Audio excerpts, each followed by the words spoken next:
one of the planets. Dr. Edgar Mitchell says there is a worldwide conspiracy to cover up. Edgar Mitchell est né à Roswell. Edgar Mitchell is hitting the limelight. Dr. Mitchell, 77 years old, was on a radio interview in Birmingham, England. I mean, you realize this is the story of the century. I mean, that's better than a little bit of water on Mars. The UFO phenomenon is real. Whoa! former NASA astronaut Edgar Mitchell talking to the completely overwhelmed and astonished Nick Margerison on a little-known British station, Kerrang Radio. There's not much question at all, but there's life throughout the universe. We're not alone in the universe at all.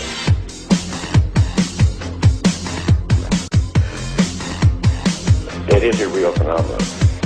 Astronaut Dr. Edgar Mitchell was on a radio show over in England, and he says that for 6 decades the government's been covering up the fact that aliens do exist. Petit homme vert, et pour cause, les extraterrestres ne sont plus sur la Lune, mais ici, sur Terre, et depuis longtemps. A group of space enthusiasts are pushing President Obama to release government documents on possible close encounters with aliens and UFOs. Jim Acosta has the story.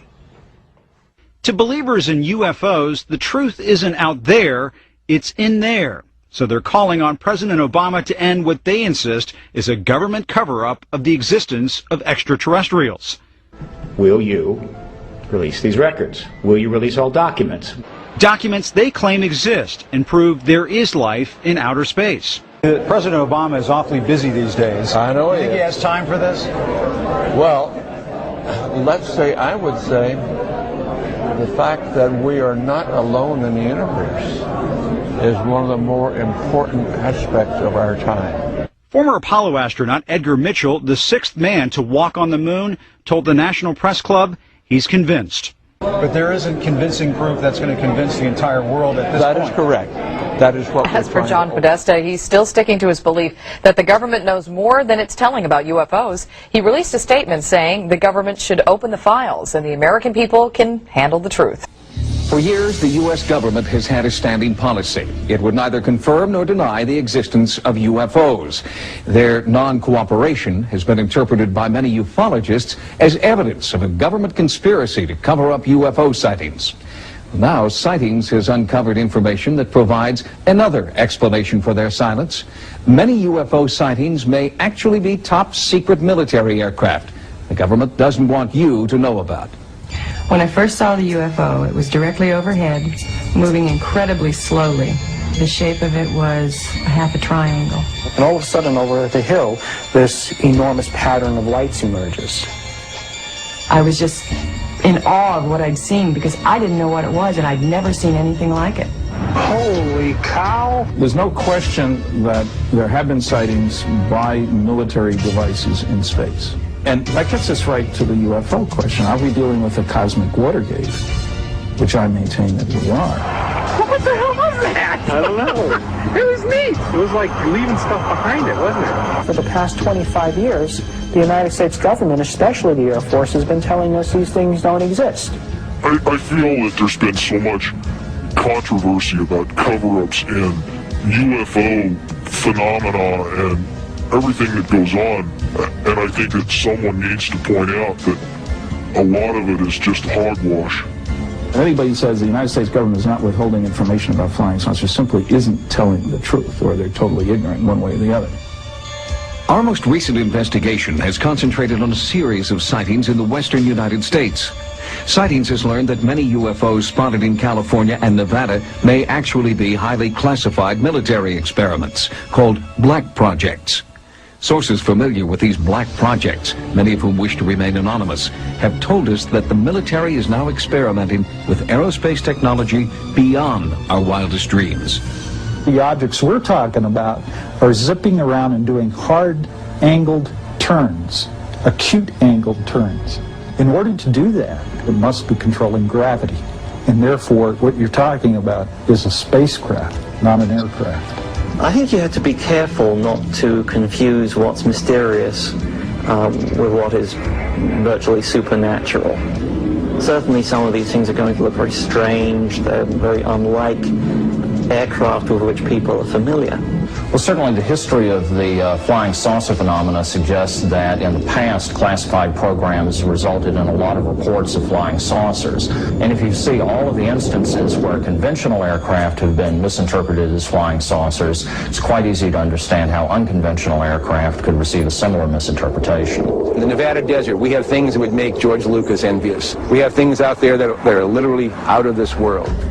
Most aeronautical black projects reportedly operate out of this test site located at Groom Lake in Nevada. This installation is also known as Area 51, or Dreamland. The government denies the very existence of Area 51, but these photographs do prove there is an installation at Groom Lake. They have a hangar near the south end of the ramp that appears to have doors that are almost 200 feet tall, 400 feet wide. You can put anything in there. One of the problems associated with Groom Lake is the fact that it is a place that does not officially exist. This federal official insisted on hiding his identity. Area 51 is the most tightly secured installation in this country. It's guarded both over the air and on the ground by elite Air Force security police and Department of Energy special response teams. They're heavily armed, and their total mission is to keep people off of this installation. It's an ideal place for top secret, highly classified military projects, to refine them, to take them to the next level. This is the place. You have deep, deep desert valleys, high mountain ranges to camouflage and mask these things when they fly. The military is the top dog here in Nevada, no doubt about it. They run the show. If someone came to me and said there's just absolutely nothing that secret, and they decided they were going to hike into Area 51, I think that could be the biggest and perhaps the last mistake they are going to make in their life. Are these people still locked into a Cold War mentality? Is that the point here? Or are they really hiding something that's totally alien? Is this otherworldly technology that's being applied to Air Force black projects? One of the most recent black projects to be leaked to the media has been dubbed Aurora. The few facts revealed so far about Aurora's speed and maneuverability are tantalizing. Rumors about Aurora first started after thousands of people in Southern California reported feeling earthquakes. Seismologists found that the tremors were not earthquakes, but were caused by sonic booms. The booms were the first hard evidence that high-speed, unidentified aircraft were operating over the western United States. We really can't tell what's moving. The only thing we see is a sonic boom, and that's telling us that something is moving faster than the speed of sound. So actually, we can't even tell it's an airplane. The sonic booms were tracked and found to be heading toward Nevada. At the same time, witnesses described an increasing number of UFOs that defied the laws of aerodynamics. If they are top-secret military aircraft, where is this new technology coming from? The technology is incredible. A Mach 6 airplane, unmanned aerial vehicle performing these incredibly banked high-speed turns. It boggles the mind. Yeah, I think it could possibly be something otherworldly or at least borrowed alien technology. I don't put that beyond the realm. Top-secret testing of experimental aircraft does provide a compelling explanation for many UFO sightings. But what about sightings which occur in remote areas far from military bases, or sightings in which eyewitnesses claim personal contact? Further investigation is needed to provide a more complete answer to the UFO question. The most controversial subject we investigate on sightings is alien abduction. More and more seemingly credible people are coming forward, claiming that they've been abducted, probed, and manipulated by aliens. And now there's a new pattern developing. Supposed abductees are returning from their experiences with a cautionary message for us all. There's a new, frightening chapter in the abduction story. Many abductees are claiming that their alien captors sent them home with apocalyptic predictions about life on Earth. It's a terrifying conclusion to an already horrible ordeal. I'm on my back on the bed, and she's at the foot of my bed, and she's doing something to me. We had this flashback of being on this table, being surrounded by these beings. I don't know what she was doing. She had some sort of an instrument in her hand. Little gray guys, big dark eyes, and one of them's putting a needle in my neck.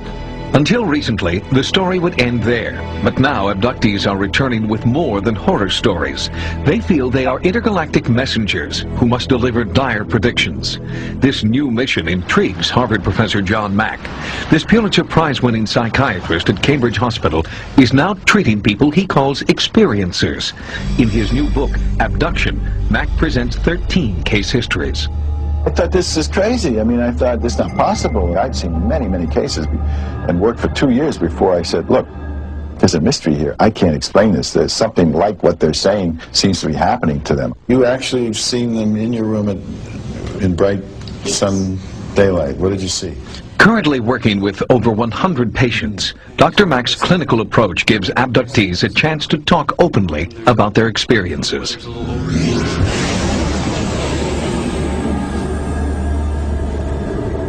I would have experiences that were so real, that were so lucid, they were every bit as real as me talking to you now, and yet I would dismiss them because they were so out of context. Joe is a successful businessman from Massachusetts who's had abduction memories since early childhood. He kept these experiences to himself until hearing about Dr. Mack's study. His abduction history is outlined in Mack's book. It's a detailed chronicle of otherworldly control and painful medical experimentation.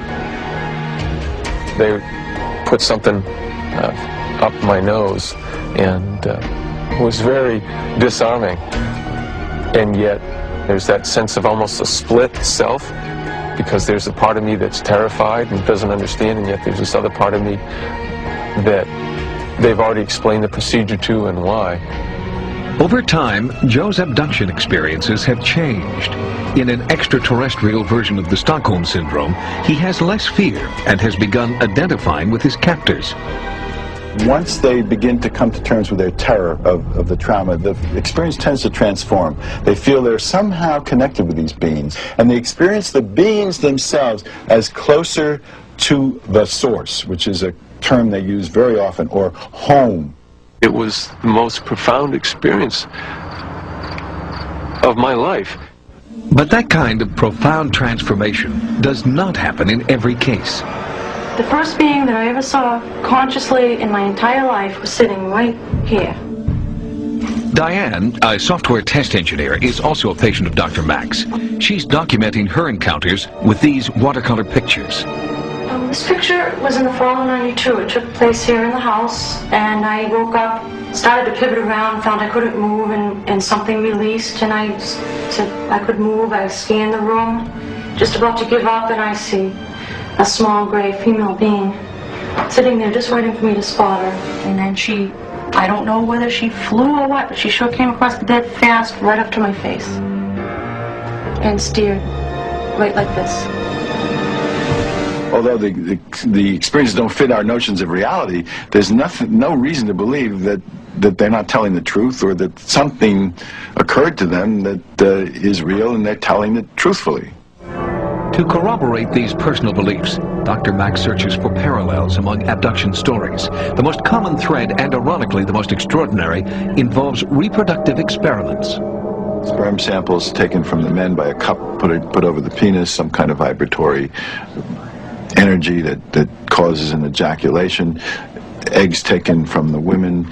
Something is done between the egg and the sperm, which may be reimplanted in the woman in a subsequent abduction.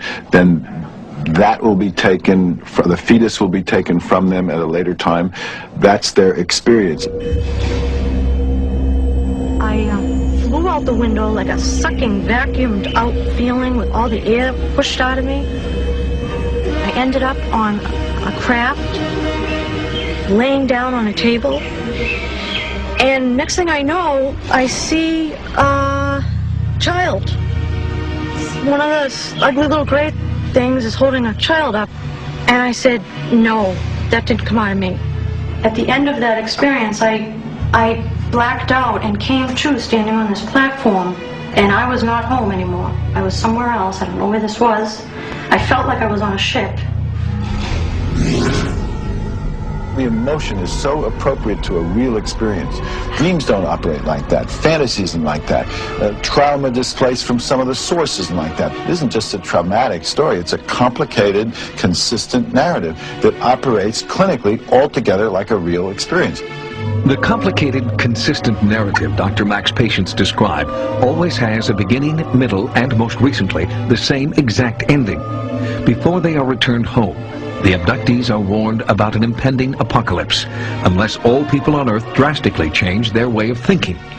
We are told that the human experience, the human race, as we have known it, is becoming, or soon to be, non-viable, not extinct.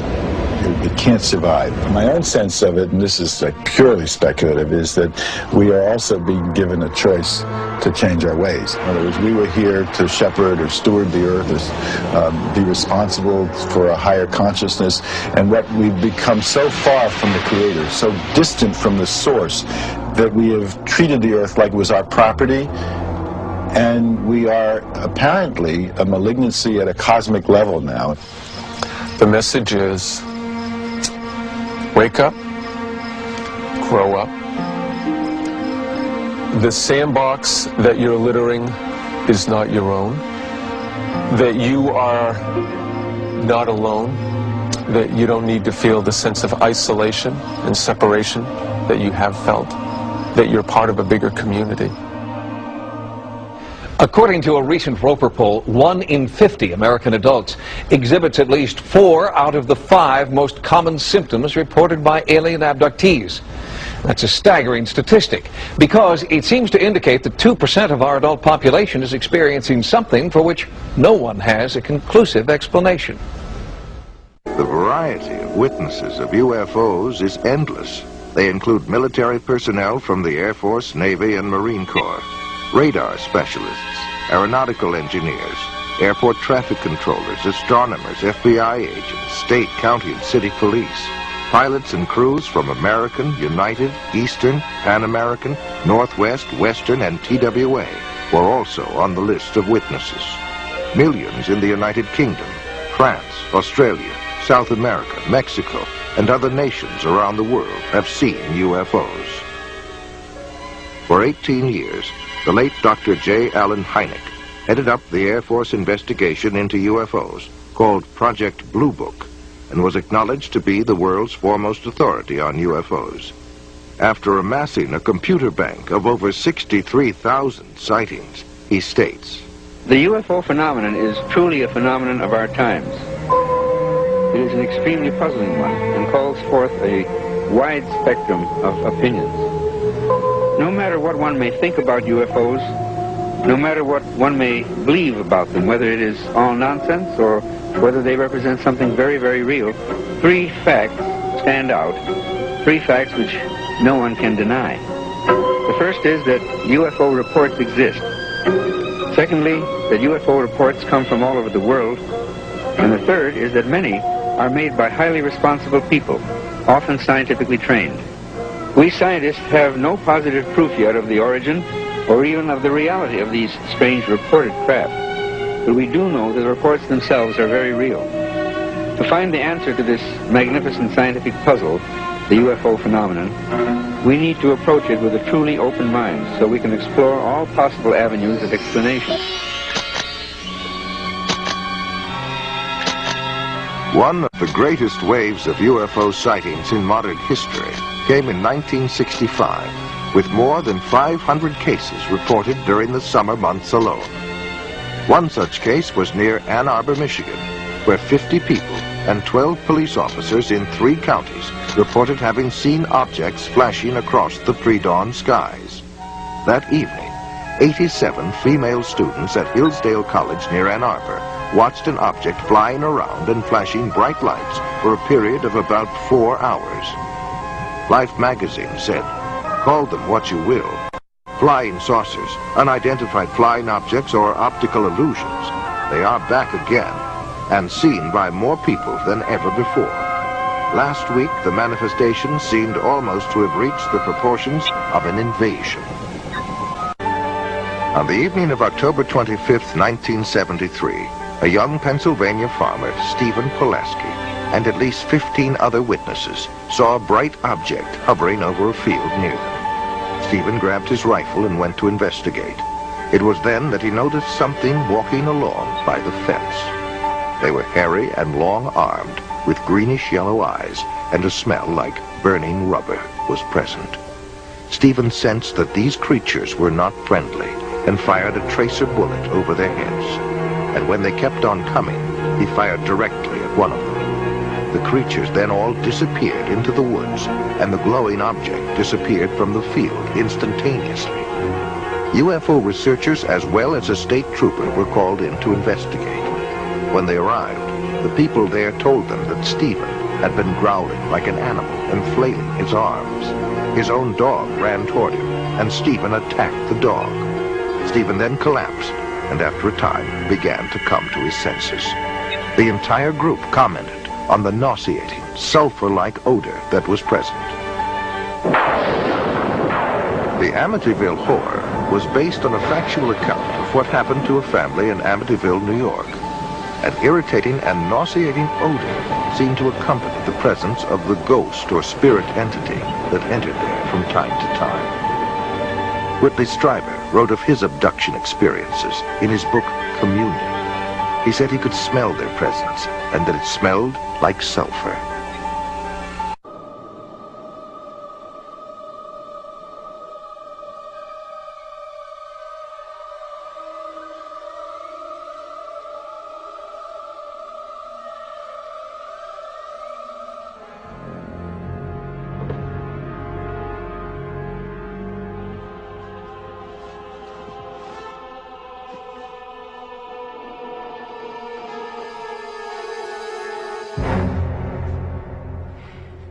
Someone there.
What's the matter, boss? What's the matter? There was something Come on. here. Shake it out. Come on. Bad. What? That was a nightmare.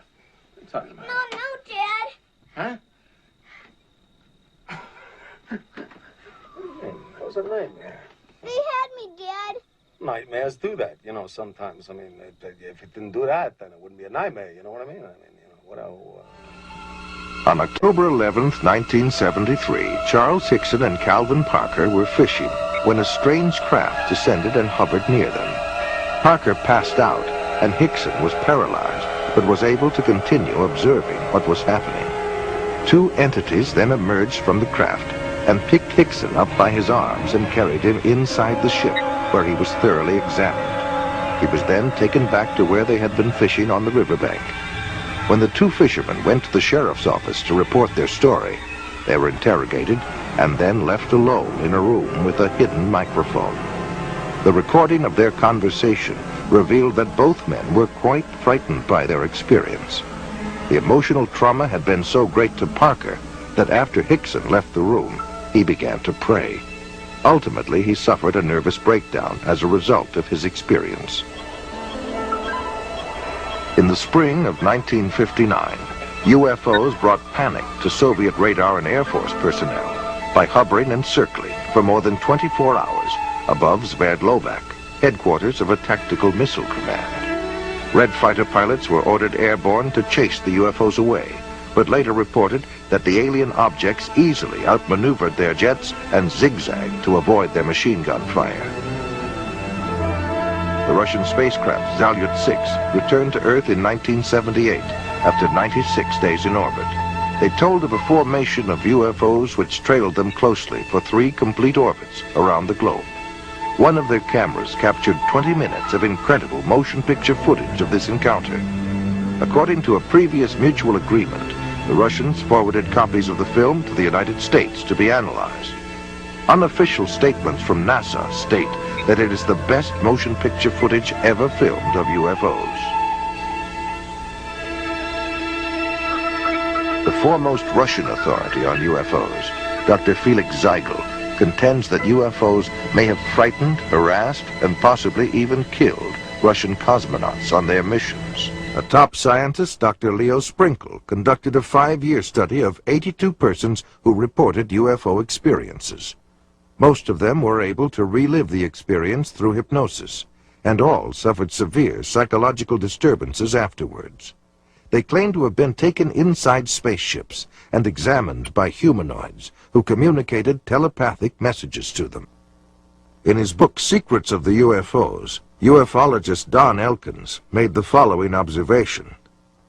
I have found that some people can achieve the contact phenomenon simply by being hypnotized, and the same general message permeates over 90% of the millions of words received by thousands of people around the world.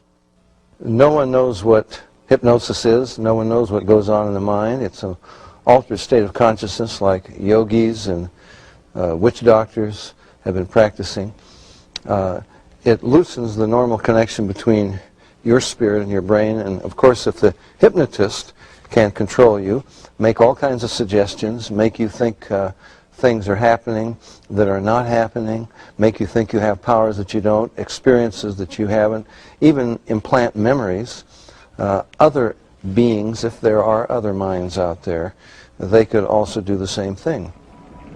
Sir John Eccles, Nobel Prize winner for his research on the brain, describes the brain as, quote, a machine that a ghost can operate, unquote. What he means by that is your spirit operates your brain in a normal state of consciousness. In an altered state, reached under yoga, a TM, hypnosis, you have loosened the normal connection between your spirit and your brain, and that allows another spirit, other entities, other minds to interpose themselves and begin to tick off the neurons in your brain, create a universe of illusion.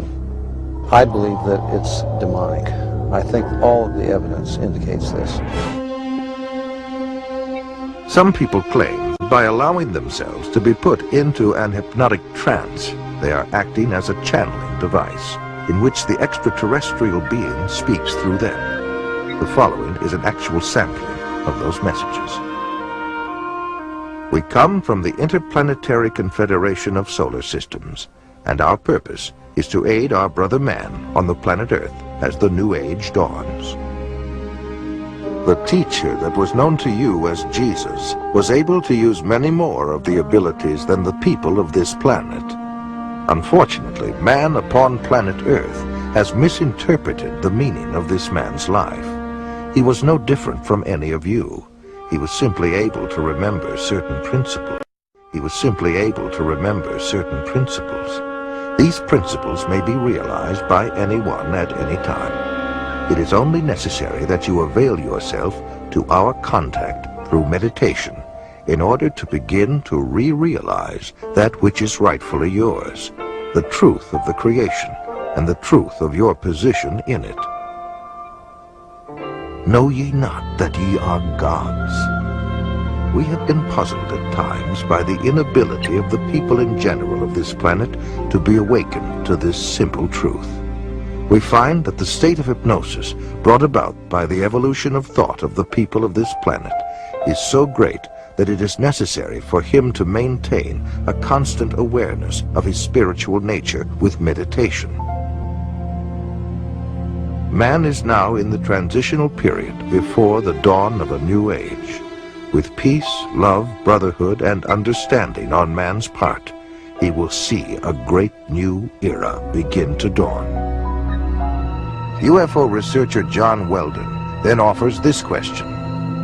How credible is it to think that literally thousands of genuine extraterrestrials would fly millions of light years simply to teach New Age philosophy, deny Christianity, and support the occult? And why would the entities actually possess and inhabit people just like demons do if they were really advanced extraterrestrials? Dr. Pierre Guérin, an eminent scientist associated with the French National Council for Scientific Research, concludes that UFO behavior is more akin to magic than to physics as we know it, and that modern UFO-nauts and the demons of past days are probably identical.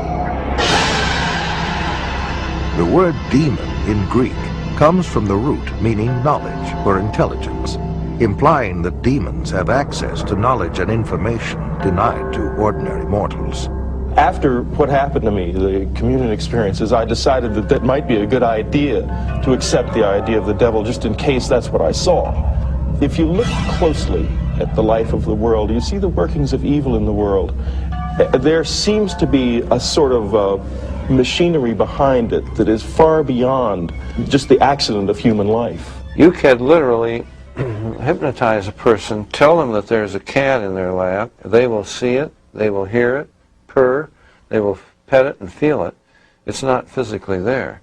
You tell the cat to scratch them, you know, and bring them out of it. There are scratch marks on their cheek. A non-physical object under the right conditions can leave physical evidence. I think it's demonic. It's a spiritual power of some kind for which there is no physical explanation. You can't explain it with the laws of chemistry and physics as we know it. John Keel is a world-renowned expert on UFOs and has written numerous books and articles on the subject. A self-described agnostic, he made this statement. Thousands of books have been written on the subject of demonology, which is the ancient and scholarly study of monsters and demons. The manifestations and occurrences described in this literature are identical to the UFO phenomenon.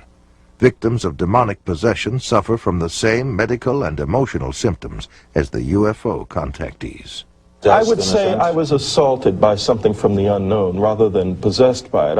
I hope that I was never possessed by it, although there are those who might disagree with me. And I don't think it was something out of craziness. If it came out of my mind, it came out of a part of my mind that is universal to us all.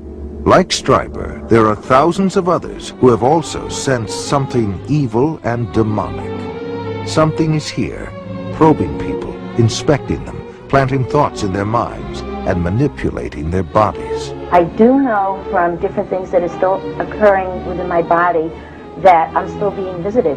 The United States Printing Office issued a 400-page publication entitled UFOs and Related Subjects, an Annotated Bibliography. The author was the senior bibliographer for the Library of Congress, Miss Lynn E. Cateau. During her research, she read over 1,000 articles, books, and other literature. She summarizes her findings in the preface of the bibliography.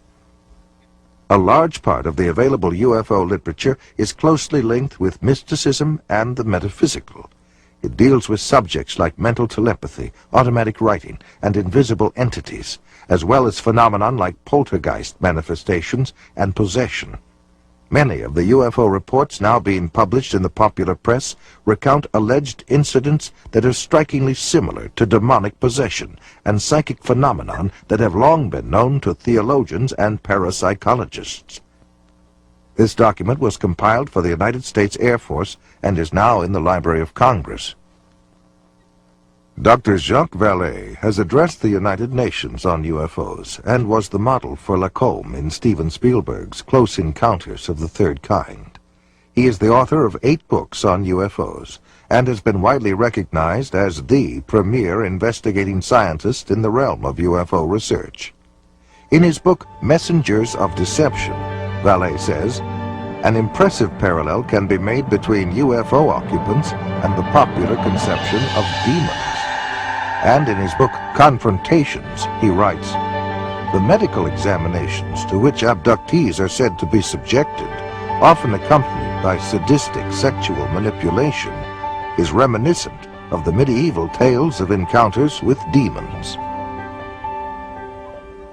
He also made this statement, I believe that when we speak of UFO sightings as instances of space visitations, we are looking at the phenomenon on the wrong level. We are not dealing with successive waves of visitations from space. We are dealing with a control system. And he states, UFOs are the means through which man's concepts are being rearranged. They are engaging in a worldwide enterprise of subliminal seduction. Jacques Vallée, at least at that time when he wrote that book, was an agnostic. Interesting that he comes to basically the same conclusions I do as a Christian from my research. And he said about UFOs, they're real, but they're not physical. They're messengers of deception. And this was based on his research of about 20 years. They seem to be psychologically preparing, setting us up for some ultimate delusion that is too horrible even to imagine as yet. I would agree with that. Dr. I.D.E. Thomas is one of a long line of Welsh preachers. He is currently the senior pastor at the First Baptist Church of Maywood, California, and has authored several books which have enjoyed wide circulation. In his book, The Omega Conspiracy, Dr. Thomas explains the phenomenon of unidentified flying objects and offers an explanation that could identify the beings who operate them. As incredible as his explanation may sound, let us regard the ancient saying of Heraclitus, who 500 years before Christ said, because it is sometimes so unbelievable, the truth escapes becoming known. The answer to all this and the clue to this cosmic riddle may be found in the ancient book of Genesis. And back there in chapter 6, we are told of a very amazing and bizarre event. The sons of God saw the daughters of men and saw that they were beautiful, and they lusted after them. And then we read they married them and sired children from them. For the past 1,500 years, most scholars, including evangelical scholars, have interpreted the sons of God as the good sons of Seth, and the daughters of men as the wicked daughters of Cain. They've adopted that interpretation because the other one is so bizarre and outlandish. The ancient interpretation, and in my opinion the correct one, is that the sons of God were demonic beings or fallen angels, and that they came down to earth, they lusted after the daughters of men, they married them, and produced this amazing progeny, this hybrid progeny of the Nephilim. And the very word Nephilim does not mean giants. It comes from the root Naphal, fallen ones. The early Christian fathers in the first 4 centuries, men like Irenaeus, Tertullian, Ambrose, for 400 years they knew no other interpretation except that the sons of God were angelic beings. Josephus, the cosmopolitan Jewish historian, says the same thing. We read in the book of Job that when God laid the foundation of the earth, the sons of God shouted for joy. Obviously, the sons of God could have not been created. If this was a case of just mixed marriages between good men and wicked women, it is surprising that God should have issued the fire of judgment that he did. God took this stern action of wiping out the human race. Now, the only family that were left intact in order to re-establish, repopulate the new world was the family of Noah. Noah, we are told, was perfect in his generations. The word perfect does not mean, in this case, morally perfect, because we know from the story of Noah, and especially what happened after the flood, that Noah was not perfect. What it means is like a lamb for the paschal sacrifice, that lamb had to be without blemish, physically pure, without blemish.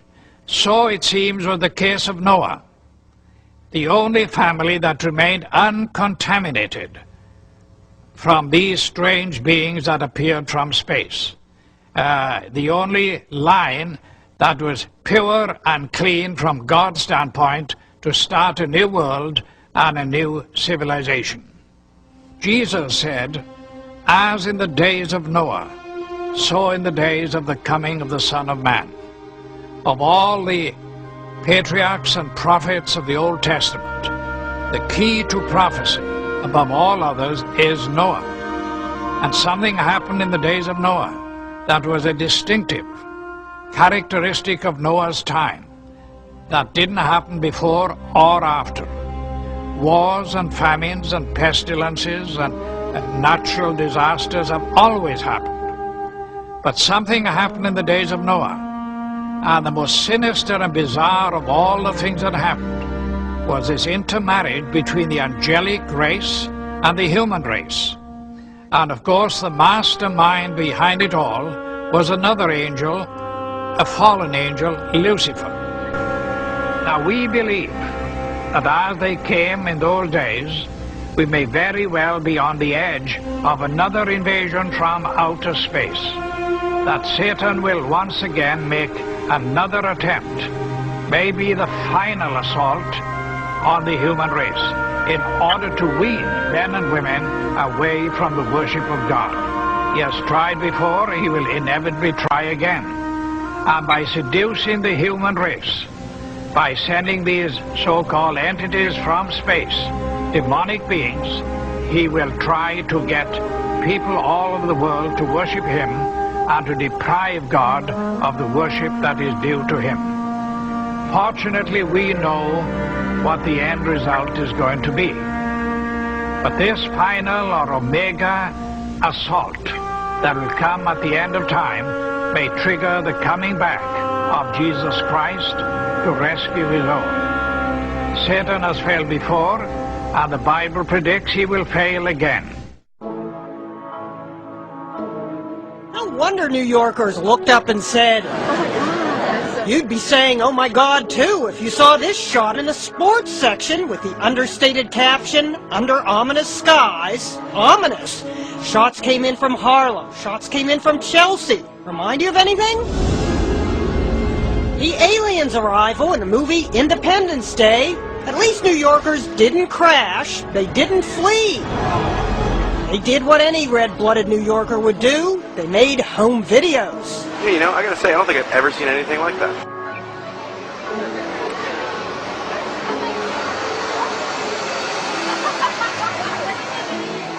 The scriptures must be fulfilled.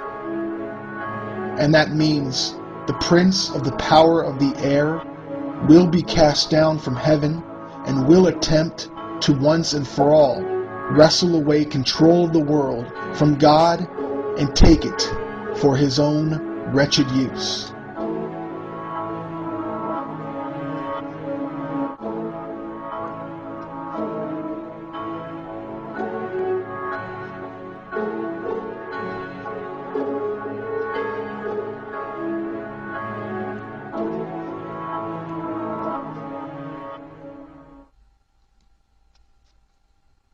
To the UFO enthusiasts, if you haven't yet stopped to consider not just merely what the nature of these beings are, but more to the point, their intentions, if you have not yet considered this at its core to be a spiritual question, then you have clearly rejected the relatively scant physical evidence that we have available to us. For these manifestations in the air are, up to this point, only that.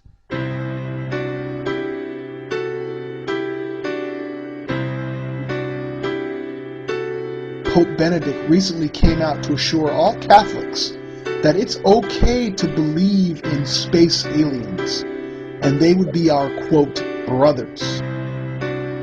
But what the Pope is hoping for is that his followers will not ever set their eyes on the Word of God, for they would find a dire warning against this blasphemous and satanic lie that can be found in 2 Thessalonians chapter 2, verse 11, where we are told that God would send forth a strong delusion, which would likely fool a vast majority of the world, educated and uneducated, God-fearing and atheist alike.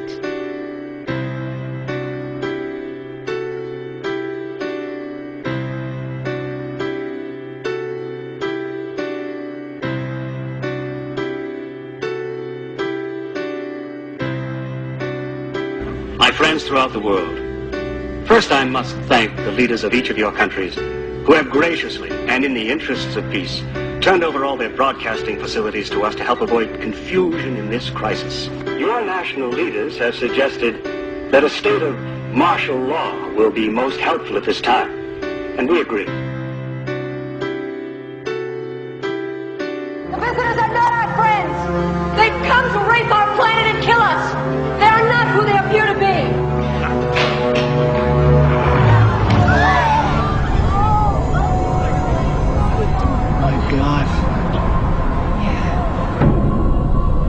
Abduction is now a common theme in movies and television.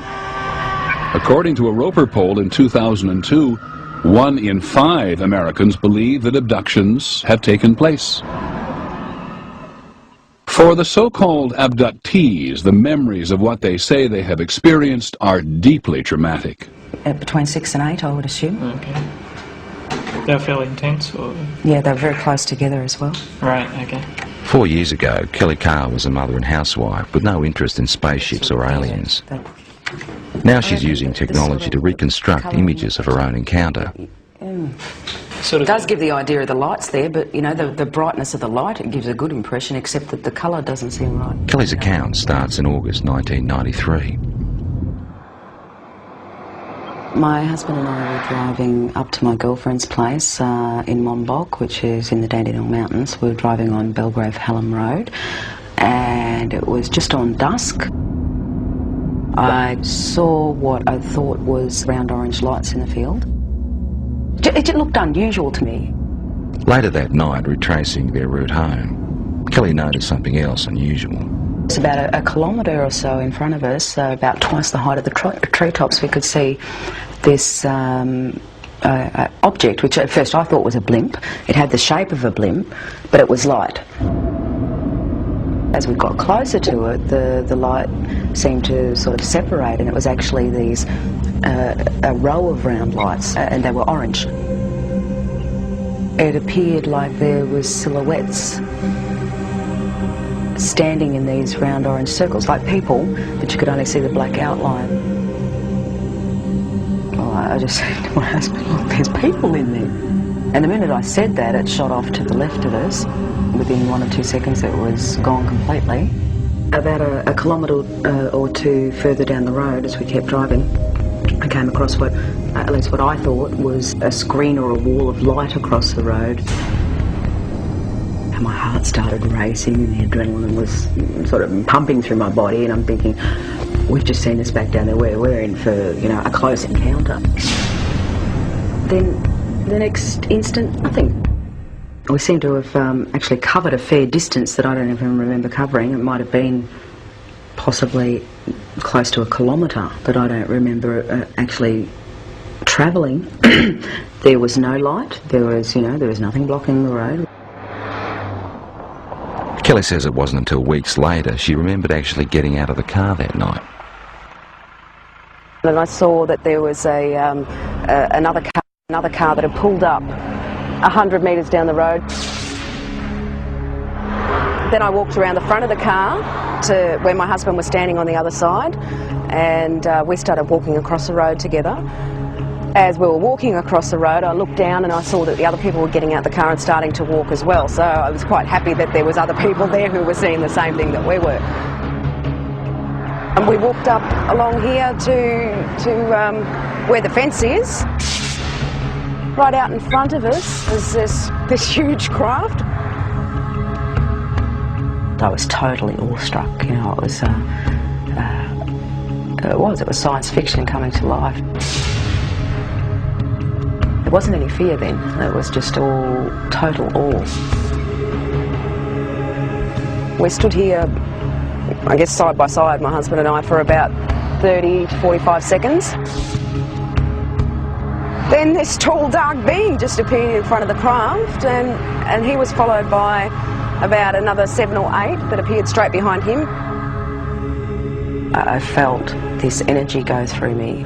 It's like nothing I've ever experienced before in my life. It was like some sort of low-level frequency that came in waves, but it was so dense that I could actually physically feel it going through my body. And that feeling absolutely terrified me. It was like, I can't even explain the horror that I felt just feeling this. And I began screaming. The minute I did, the eyes on these things lit up and they came charging across the field. Halfway across, they split up into 2 groups. Some headed off down there and the rest came directly towards us. I felt this blow to my stomach, and the next thing you know, I'm back here somewhere on the grass. It literally lifted me off of my feet. And I thought I was going to die. I thought if I don't get up now, I'm going to pass out and I'm going to die. I'm not going to come back to consciousness, you know. So I pulled myself up into a sitting position, and when I sat up, I couldn't see anything, and it was like there was just black in front of my eyes. I want you to try stretching it down a little bit as well. Kelly is not the only one who saw these images that night. For the first time ever, independent witnesses have given the same account of a close encounter. Even though Kelly has never met Jane, Glenda and Bill from the other car she saw, she has seen the sketches they drew for UFO researchers. They've drawn the same circles of light around the top of the craft with these blue lines coming down, ending in a semicircle on the ground. They've actually also drawn a tripod underneath, which was something I didn't see that night. It becomes very clear then that we were all looking at the same thing and that it wasn't your average saucer-shaped craft. And basically, the second party were able to draw sketches of the beings very similar to the ones that I had, and they're not your usual little grey things that are, you know, media propaganda. I found a small red-coloured equilateral triangle underneath my navel, which I guess in reality provoked only a minor curiosity at the time. It was oddly geometric, and I did wonder, you know, how something like that could get on me that looked like a burn without me feeling it. At UFO conferences, where Kelly is now a keynote speaker, she adds strength to her own story by showing photographs of physical marks left on one of the other women. We're all left with triangular marks under our navels, but the ones that were marks that were actually photographed, the first one came from Glenda, which is it's a series of 3 small red dots along the inner thigh, and both Jane and Glenda were marked with these dots. I wasn't. Glenda had a ligature mark around her ankle, which is quite severe bruising. It looked like she'd been strapped down to something. UFO researchers have also reported finding physical traces at the site where all witnesses said the encounter happened, particularly in relation to where the craft landed. Inside that semicircle was actually a triangular formation of 3 points spaced 6 metres apart, which correspond with the tripod that was drawn underneath the girl's craft. To this day, Kelly still doesn't know exactly what happened to her that night. I tried a little bit. Her most vivid memory is the fear that she felt. That's very good. It's finally come out to what I'm looking for. And I think a lot of people, you know, might have experienced the fear in a nightmare where you're being chased or something like that, and it's a terror. that you feel that, you know, sometimes can wake you up or whatever, but it's absolutely horrifying when you're dreaming it. And that's exactly what I was feeling while I was totally awake.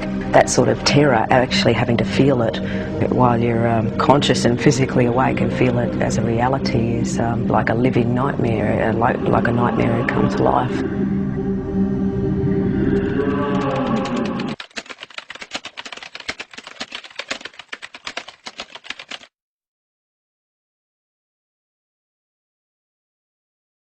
When men began to multiply on the face of the land, the sons of God saw that the daughters of men were beautiful, and they took wives for themselves, whomever they chose.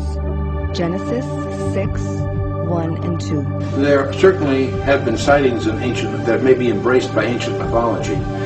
The idea that the modern sightings might have a relationship with the ancient Nephilim events of the Old Testament is conjecture on the part of some of us as scholars, but I think it would seem to be consistent with the remarks of Jesus himself. As Jesus himself said, that as we get to the end times, he says, as the days of Noah were, so shall the days of the Son of Man be. Now what he might mean by that is simply that it was business as usual until the judgment came, and that's what many scholars would infer. But there are many scholars that believe the text implies even more than that. In order to understand what Jesus meant, we need to understand what the days of Noah were like. And clearly, the 6th chapter of Genesis demonstrates that the purpose of the flood of Noah was to deal with what was in effect the gene pool problem. There isn't anybody who is predisposed to being abducted. The only thing is that their mother or their father must have been an abductee. And what that means is that they're abducted from the time they're infants all the way through until the time they're adults. And they're abducted in great frequency over and over and over again. So they usually talk about having sperm taken, having eggs taken, harvested essentially. When women become older, they discuss fetal implantations where they suddenly realize they're pregnant. And they'll take an early pregnancy test and it shows positive, which of course can't be possible. And they'll go to their gynecologist who'll do a blood test, which is absolute, which is 100% reliable, and the doctor will say, congratulations, you know, you're pregnant. And they think to themselves, this doesn't make any sense whatsoever. Doctors invariably think pseudocyesis, which would be hysterical pregnancy, when a person or a woman really, really, really wants a child and begins to fantasize it and even causes some sort of physiological reaction. However, most people are not like that. Some people have already had kids, they don't want any more. Some are too young for it. You know, you have to have a certain sort of mental set to have pseudocyesis. Or they think miscarriage. And for women, they would say, well, you know, if I had a miscarriage, I think I would have noticed that. With fetal implantation, we get, of course, fetal extraction. When they are not pregnant, they will remember events that happen where a fetus is extracted from them. It's very, very small, but they'll know during the event that the fetus is being taken. But it happens to them so often, it's familiar. So we see these reproductive procedures quite a bit. In fact, it's critical to the abduction phenomenon. Without the reproductive aspects of it, there wouldn't be an abduction phenomenon. This is the point of it. The Nephilim were on the earth in those days, and also afterward, when the sons of God came into the daughters of men, and they bore children to them. Those were the mighty men who were of old, men of renown. Genesis 6:3 and 4. The word Nephilim comes from the Hebrew verb nephal, the fallen ones. They are the hybrid offspring of the Benaiah Elohim, the sons of God. It's a technical term, Hebrew term used of angels. And these fallen angels cohabited with human women and produced a hybrid offspring. It was part of Satan's strategy. This view of Genesis chapter 6 and all of that is not free of controversy today. However, that is the view that was embraced by the ancient Hebrew sages. That is the view that is substantiated by the ancient rabbinical writings. That is the view that was accepted by the early church. When the Hebrew scriptures were translated into Greek, the language is even more specific. And so this idea that they were somehow just a leadership or sons of Adam or something were contrived arguments that emerged in the 5th century, so-called lines of Seth idea. Emerged in the 5th century, so-called lines of Seth idea. And that's still taught in many seminaries. The problem with it, it's not biblical. Because in the New Testament, it even confirms this. Both Peter and Jude make reference to this, clearly talking about these angels that went after strange flesh, that abandoned their previous clothing, they disrobed from their previous existence to indulge in this, what shall I call it, chicanery. This event was echoed in mythologies everywhere as the age of the Titans and demigods, the same way that the UFO phenomenon is echoed in our fiction.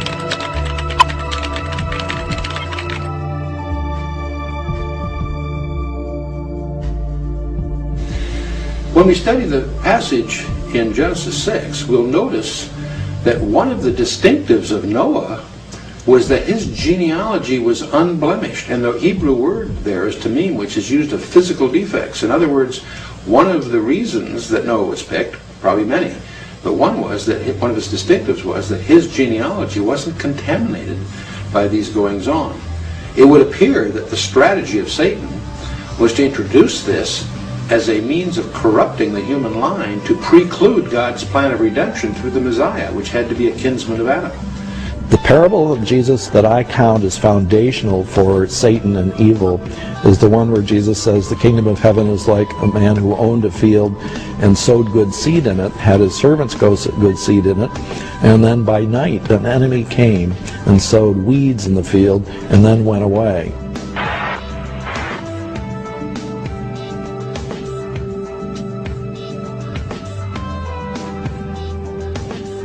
Well, the Nephilim in the book of Genesis, of course, are the hybrid offspring of these strange interludes between the fallen angels and the daughters of man, of Adam. And so they're hybrids. And they are very prominent in the early chapters of Genesis, but they're also, the scripture says, occurred after that to some extent. Right. But they're hybrids.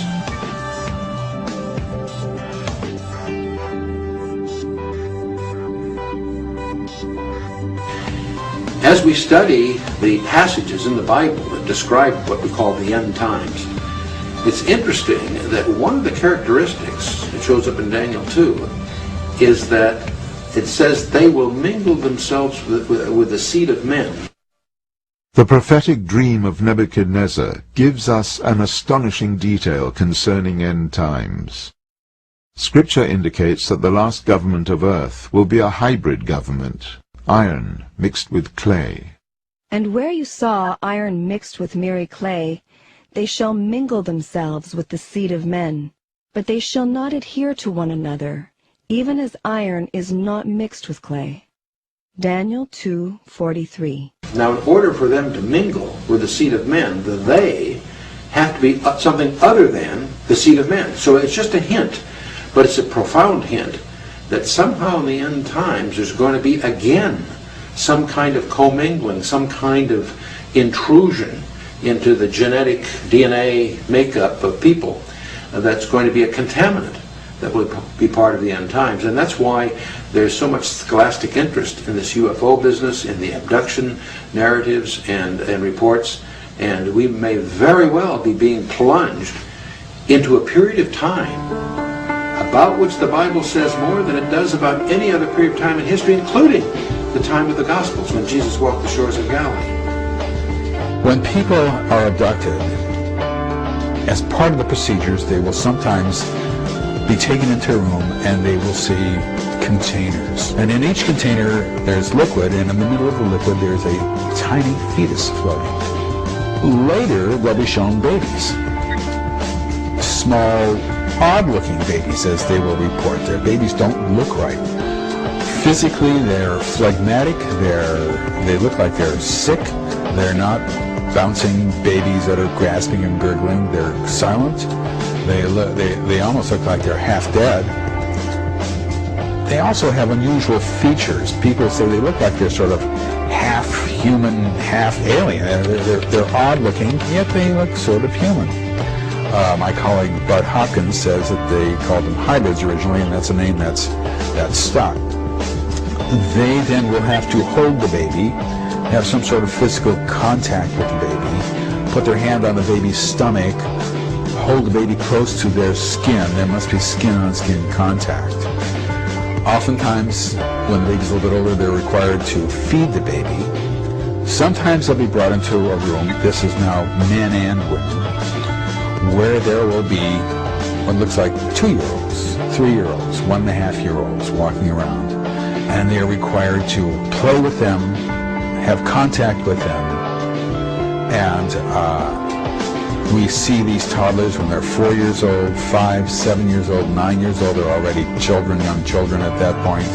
People describe them as adolescents. They describe them as young adults. They describe them as adults. And they don't describe them as older adults so much. By the time we see them as adolescents, we see them involved with the abduction phenomenon. Performing tasks, they have jobs to do, they're part of the world of abductions, going about their business, doing what's required of them. Let's remember that when Jesus briefed 4 disciples in his confidential briefing on his second coming, he opened his discussion and he closed his discussion with the urgent admonition, let no man deceive you. We need to understand that the characteristic of the period that we're being plunged into is one of deceit, one of very clever misguidance by the enemy. We do have an enemy. He's very knowledgeable, very resourceful. And we are moving into open spiritual warfare. We're used to conflicts in countries about politics, different views. Today, there's a fundamental war going on in worldviews. Sometimes abductees will be brought into a room and their attention will be directed at a screen-like device.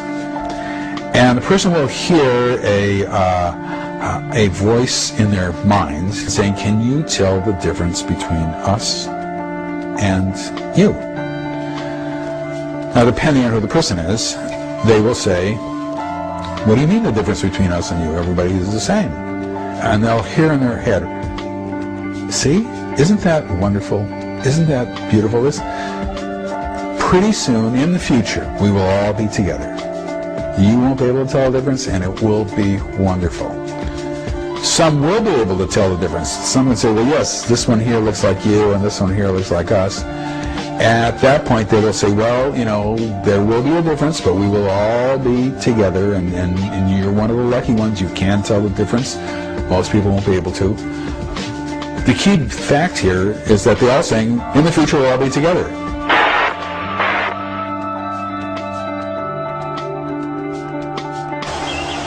As you follow the progress through the centuries and you see how the power structures have changed, it has been going more and more towards an economical power structure to control the world with money. And that seems to be where it's going. More and more we're looking towards a world bank, a one world system, one world currency. I mean, already Europe has joined its currency together. Americans, North Americans are thinking the same way. So this is really the work of Satan. This is his way of getting command and control over the entire world. As we deal with the end time scenario in the Bible, one of the dominant players is a world leader. In fact, it's 2 guys working together, but it's a world leader that is going to successfully unite the world into a one-world religion. He's going to exalt himself above all that is called God. That includes Allah as well as the Jews and the Christians. He somehow is going to deceive the whole world. He's the most popular guy that's ever come along.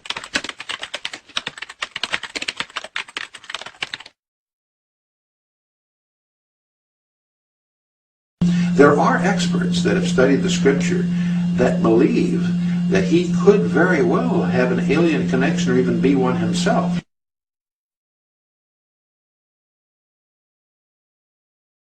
The involvement of these alien entities may be a far bigger factor in the climax that the Bible portrays than most classical scholars have really been sensitive to.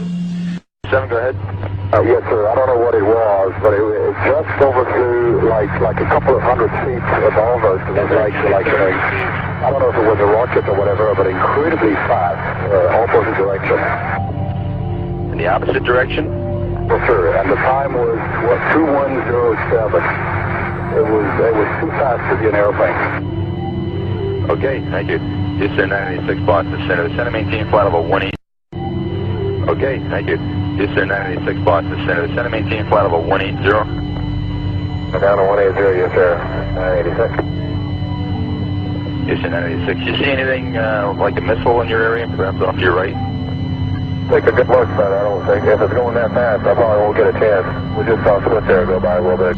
We found a phenomenon that is global, that is random, that is intergenerational, that happens in great frequency, something we never expected to see, that is goal-directed, that is done clandestinely, secretly, and that has as its goal ultimately an integration into the society on their terms, not on our terms.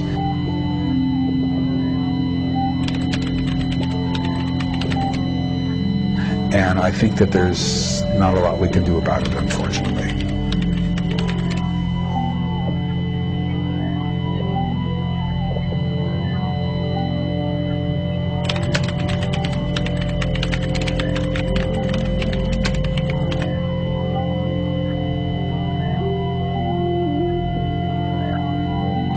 You know, it's interesting that in the book of Genesis, the very first prediction of Jesus Christ is when God declares war on Satan, Genesis chapter 3, and he speaks that the ultimate redemption of man will come from the seed of a woman.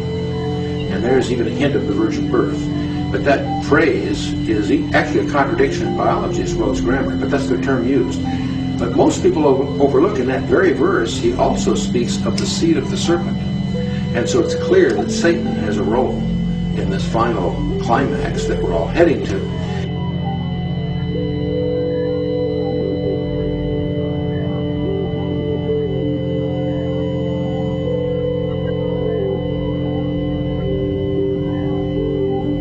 What we think is going on here, because eggs are taken and sperm is taken, that they are joined together in vitro.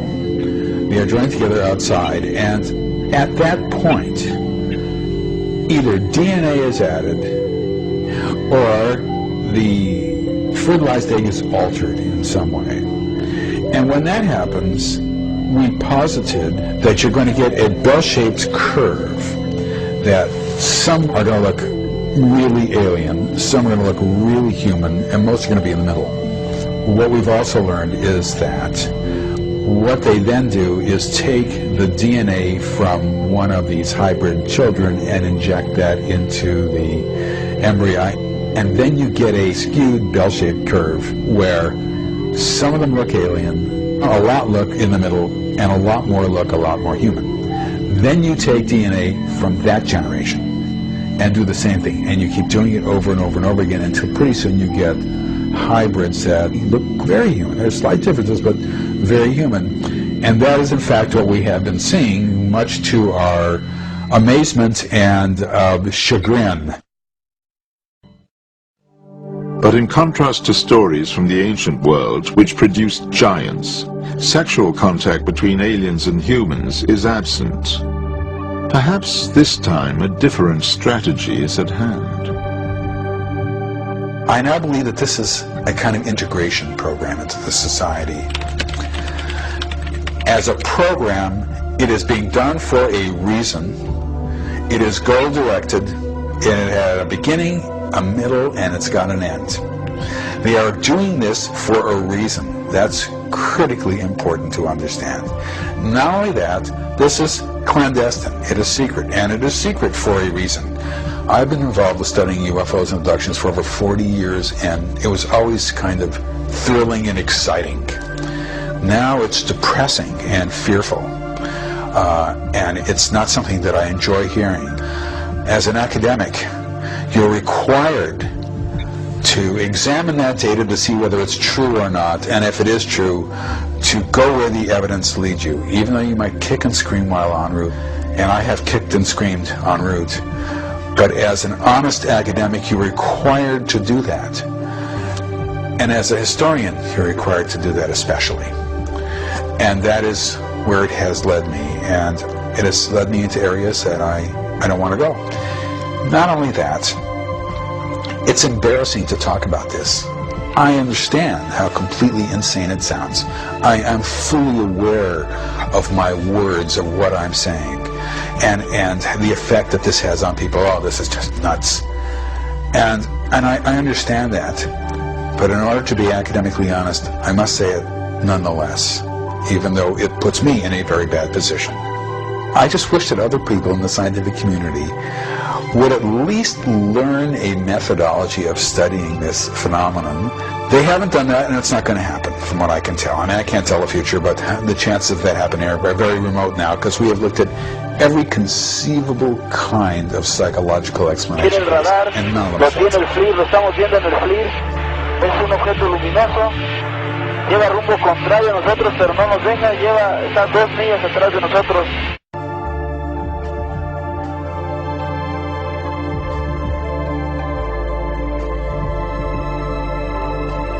I am waiting for the coming of Christ.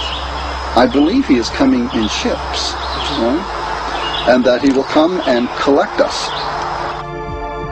For the Lord himself will descend from heaven with a shout, with the voice of the archangel, and with the trumpet of God. And the dead in Christ will rise first. Then we who are alive and remain will be caught up with them in the clouds to meet the Lord in the air. And so we shall always be with the Lord. Therefore comfort one another with these words. 1 Thessalonians 4:16 and 17. This prophesied collecting event could be understood as a mass abduction. Satan and his chosen hybrid may villainize the coming Messiah and deceive the world they rule by misrepresenting him. Concerning the world leader, Scripture states,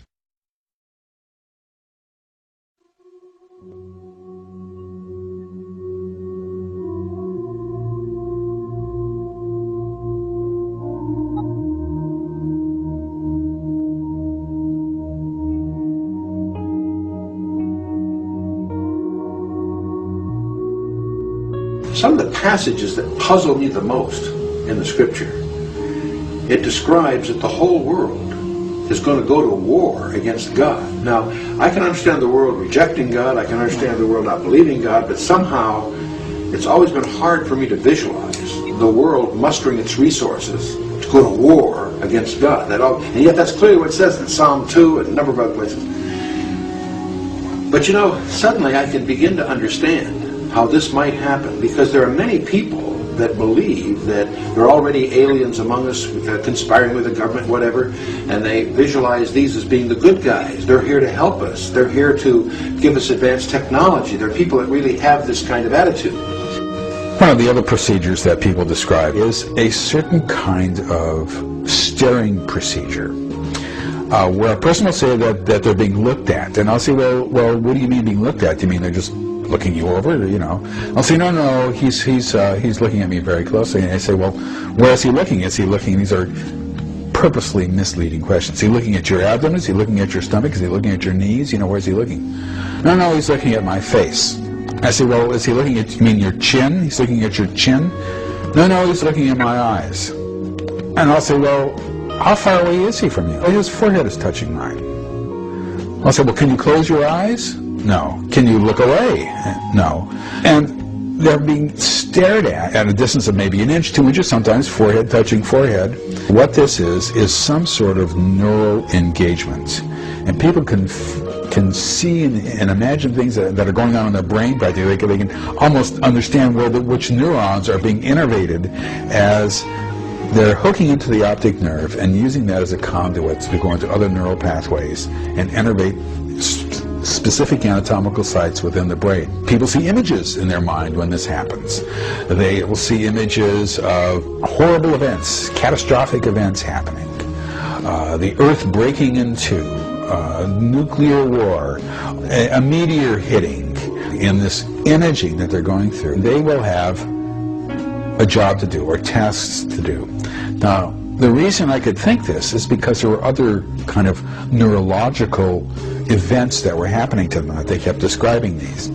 where they would have to sit at a council and perform certain tasks almost electronically, or with their, or have to do something with their eyes. They would have to look at a specific situation and change it with their eyes, or there were all sorts of things that they had to do, all of which had something to do with neurology.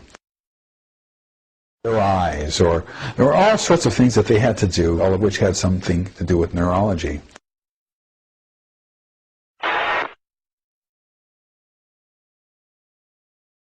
I can begin to see a scenario which we sometimes call good cop, bad cop kind of thing, where Satan's emissaries pose to be our friends to help prepare us for the bad guys who are coming. And I can visualize the whole world being deceived in taking up arms against God, thinking that they're being led by their friends who are actually Satan's emissaries.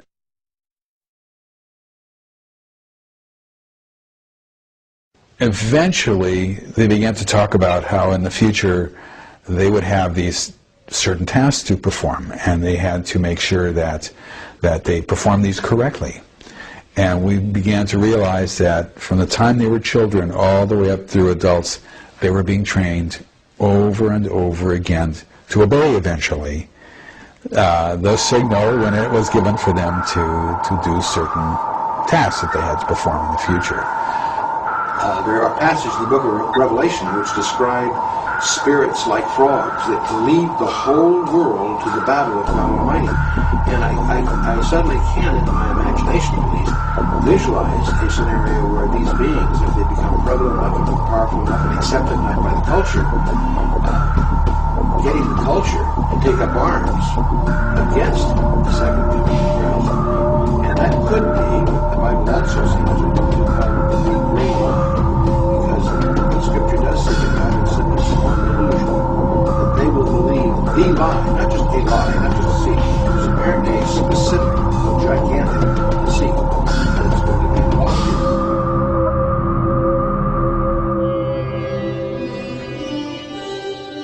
here. The big lie, I think, that's coming is that Satan has got to fool the world. He's got to lie to the world, got to make them believe that the one who is coming, Christ, the Son of God, is some sort of alien invader who is coming to take over the world.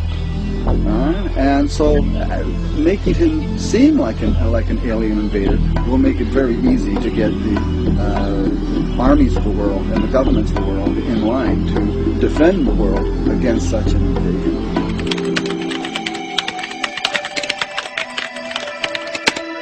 Our differences worldwide would vanish if we were facing an alien threat from outside this world. Why would the armies of the world fight Christ when he came, right?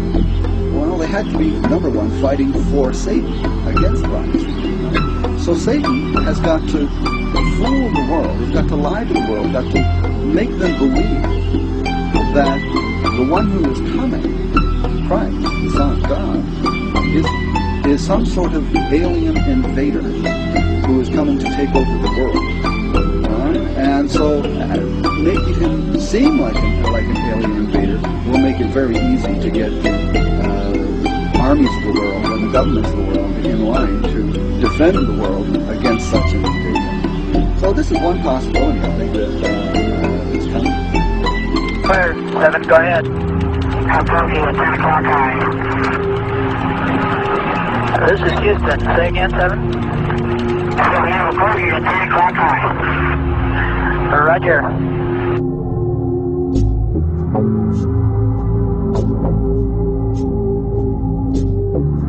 This is the valley of Megiddo, north of Jerusalem, where good is to triumph over evil in the final battle of this cosmic war. The prophesied kingdom of the Messiah will then be established.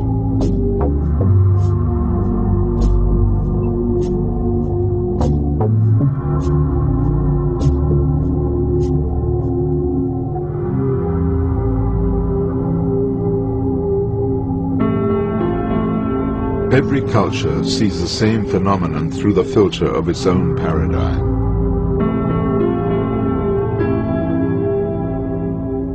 However, the Bible presents us with a reality that spans all civilizations, in which the angels of God are here on earth, and their influence is unmistakable. The UFO phenomenon is evidence of their presence. Throughout the ages, Satan has worn the cloak of many disguises, and has brought entire civilizations under his worldview, reinventing himself each time, always as a higher entity, a god. Today, he has turned himself into a myth, fictionalized history, and has been rewriting it for us. Scripture cuts through his disguises and reveals their evil strategy. Will you recognize the truth? Will the world, at Satan's command, take up arms against God as prophesied? At this turning point in our history, as the fallen angels present themselves as the saviors of mankind, will you be seduced?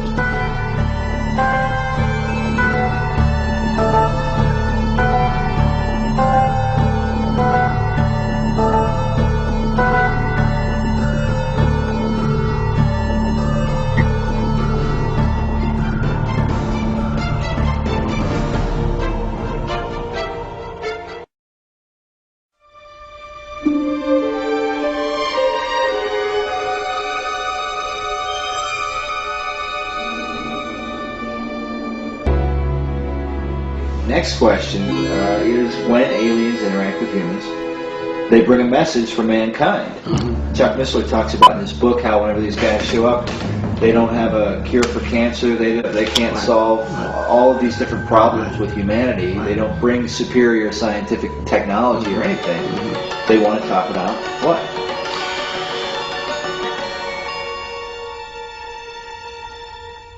They talk about who God is as a life force, as a force. They talk about many times, as I just mentioned, that they, the aliens, genetically manipulated us. They talk about that they have a holographic film of the crucifixion, which will be actually in Nephilim 3. I'm working on that now. That's part of the hook of Nephilim 3. In the book, the first book, Nephilim, it talks about the protagonist is in Area 51, and he's deep underground in this secret room, which really has its basis of that is in Bob Lazar's story, where apparently Bob Lazar, for those of you who don't know, quick update is that it's a man who supposedly worked at Area 51 and handled and saw UFO craft and handled the element that is responsible for making the crash fly. Now, whether that's true or not, who knows? There's another UFO guy, Stanton Friedman, who doesn't believe a word of it. I say that to say that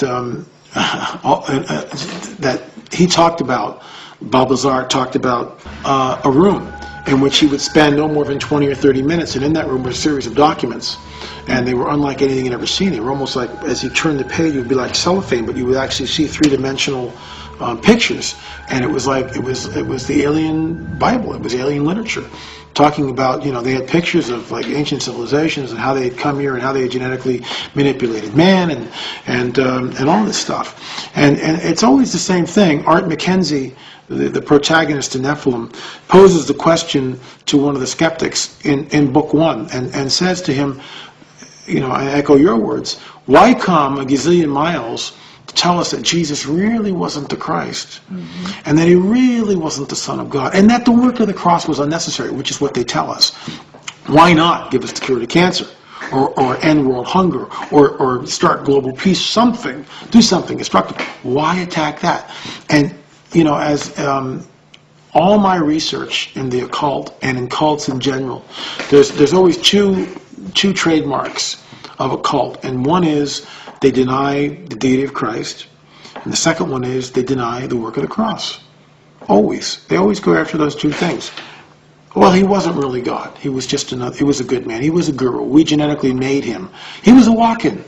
We inhabited Jesus' body. The crucifixion really wasn't necessary. We helped in the resurrection. And that's, when you get into this stuff, that's what they talk about. I mean, I'm not saying this. I'm just repeating what people who have had encounters with aliens. This is the stuff that they bring back and tell us. So as Christians, our antennas should be up, flags should be on the play, whistles should be blown, call a timeout, and say, wait a minute, what does Paul say? anyone who brings us another gospel, let them be anathema, let them be cursed. And that's another gospel, isn't it? Saying that Jesus, you know, is not the Son of God, that he wasn't here in the flesh, and that the work of the cross really didn't matter, which is everything. The work of the cross is everything.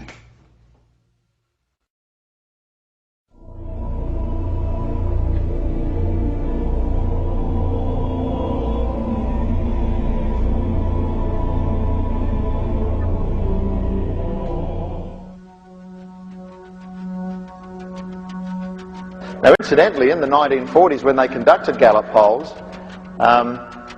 they had sections on UFOs. What is a UFO? And it was usually categorized as secret American technology or secret technology from another country or something like that. There was never a category that said it was, you know, races from another planet. But by the 1950s there was, and you can almost find on a graph that the amount of people that now believe that there is life elsewhere in the universe has increased by about 10% per decade. And what's happening is our culture is changing as a result of two things: evolution, particularly cosmic evolution, if you want to call it that, and science fiction. In fact, the Gallup polls in the recent years show that in most Western countries, between 70 to 80% of the general population believe that there is extraterrestrial life somewhere out there.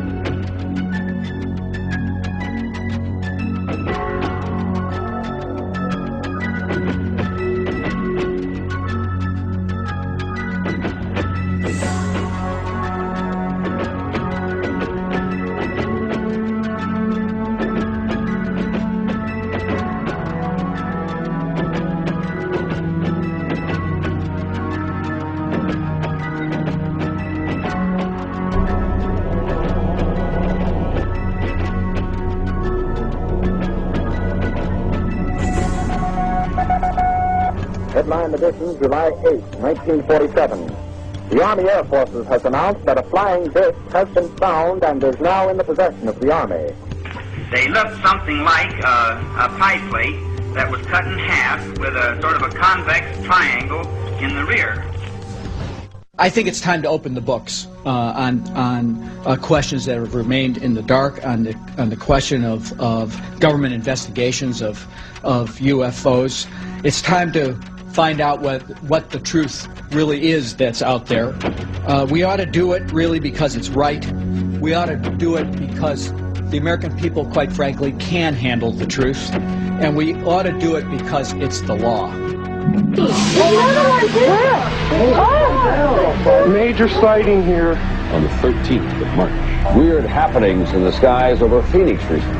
And no one seems to be able to explain what it was. And now, suddenly 6 amber orbs in a row, totally equidistant from each other, massive span across, pop up. People say they saw strange lights. A series of strange bright lights seen over the skies of Arizona gets a lot of people wondering what the heck. There's going to be a time where they're not going to be able to hide it anymore. The availability of witnesses was extraordinary. There are another 10,000 Arizonans who saw the same thing.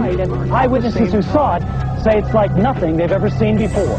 Many investigators call it the largest sighting ever, lasting the longest amount of time, seen by the largest number of people. The data speaks for itself. Plus, I have photographs that cannot be explained or denied. Last night, shortly after 8 p.m., hundreds, maybe thousands of Arizonans reported seeing a triangular-shaped object with 3 to thousands of people saw more than stars in the night sky. The mystery remains unsolved and controversial. The people who saw the lights will say the lights were orange, they were bright, and they were big, and they were like nothing they've ever seen before. And there's been no official explanation. Bigger question is not, is there a phenomenon, but what is this phenomenon? I'm learning that this is happening worldwide. What's going on here? What is this?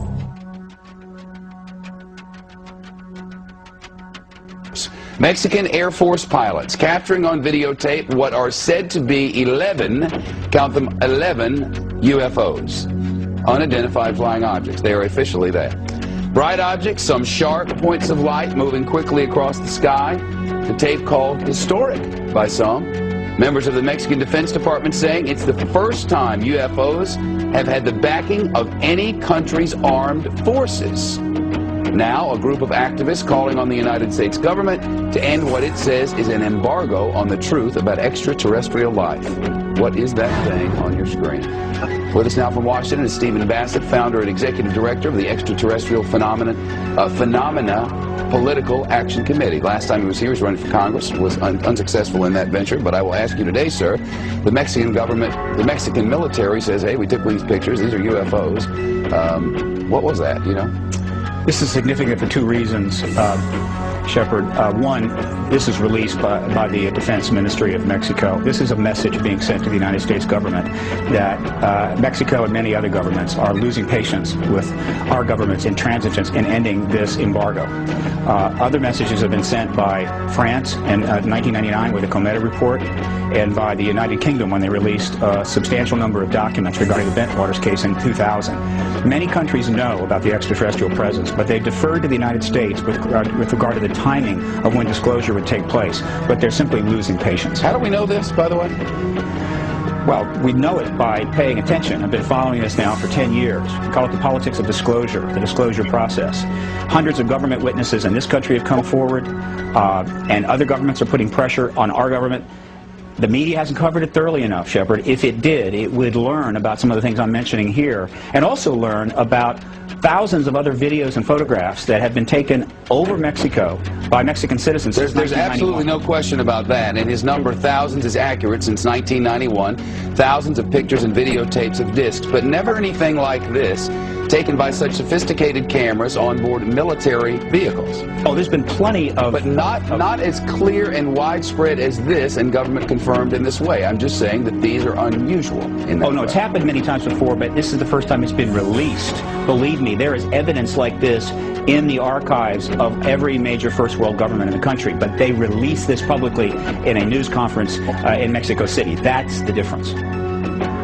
Studies have been done that, quote, clearly indicate the likelihood of an extraterrestrial explanation. But there are people sitting out there, I'm hoping there are millions of people watching at the moment, who are saying, this is nutty. Why, you know, why do we even talk about such things?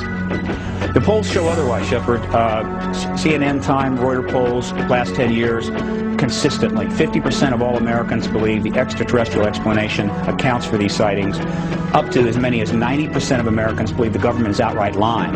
The polls are unambiguous. Year after year, the same thing. In fact, if you could talk anonymously to people, even in Congress, probably 50% of members of Congress already convinced that the extraterrestrial presence explains this phenomena.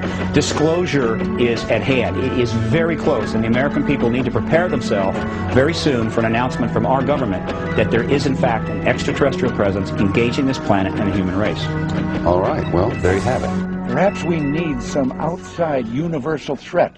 I occasionally think how quickly our differences worldwide would vanish if we were facing an alien threat from outside this world.